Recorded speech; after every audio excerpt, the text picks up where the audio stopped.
ഇടുക്കി മൂന്നാറിൽ തെരുവുനായ ശല്യം വീണ്ടും ആശങ്കയാകുന്നു. ടൗണിലും പരിസര പ്രദേശങ്ങളിലും കഴിഞ്ഞ ദിവസം 4 പേർക്ക് തെരുവുനായയുടെ കടിയേറ്റു. സ്കൂൾ കുട്ടികളുടെ സുരക്ഷയും വലിയ ആശങ്കയായി മാറിയിരിക്കുകയാണ്. ഫലപ്രദമായ നടപടി ആവശ്യപ്പെട്ടിരിക്കുകയാണ് നാട്ടുകാർ.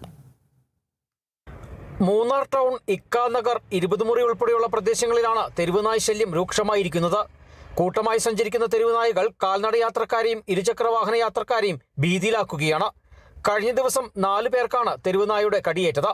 സ്കൂളിലേക്ക് നടന്നു പോകുന്ന കുട്ടികളെയാണ് ഏറ്റവും കൂടുതൽ ആശങ്കപ്പെടുത്തുന്നത്. രാവിലെ സ്കൂളിലേക്കും വൈകിട്ട് വീട്ടിലേക്കും മടങ്ങുന്ന സമയങ്ങളിൽ തെരുവുനായകളുടെ ആക്രമണ ഭീഷണി നിലനിൽക്കുന്നതായി രക്ഷിതാക്കളും നാട്ടുകാരും പറയുന്നു. പ്രശ്നം പലതവണ ബന്ധപ്പെട്ട അധികൃതരുടെ ശ്രദ്ധയിൽപ്പെടുത്തിയിട്ടും ഫലപ്രദമായ നടപടി ഉണ്ടായിട്ടില്ലെന്നാണ് നാട്ടുകാരുടെ പരാതി. തെരുവുനായകളെ അടിയന്തരമായി പിടികൂടി ശല്യത്തിന് ശാശ്വത പരിഹാരം കാണണമെന്നാണ് പഞ്ചായത്ത് അധികൃതരോട് നാട്ടുകാർക്ക് പറയാനുള്ളത്.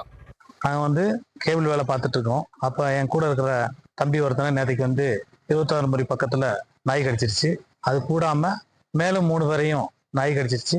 இதை பலதவணை செய்தியாகவும் புகார்களாகவும் நம்ம அதிகாரிகளுக்கு கவனத்தில் செலுத்தியும் இதுவரை எந்த நடவடிக்கையும் எடுக்கலை.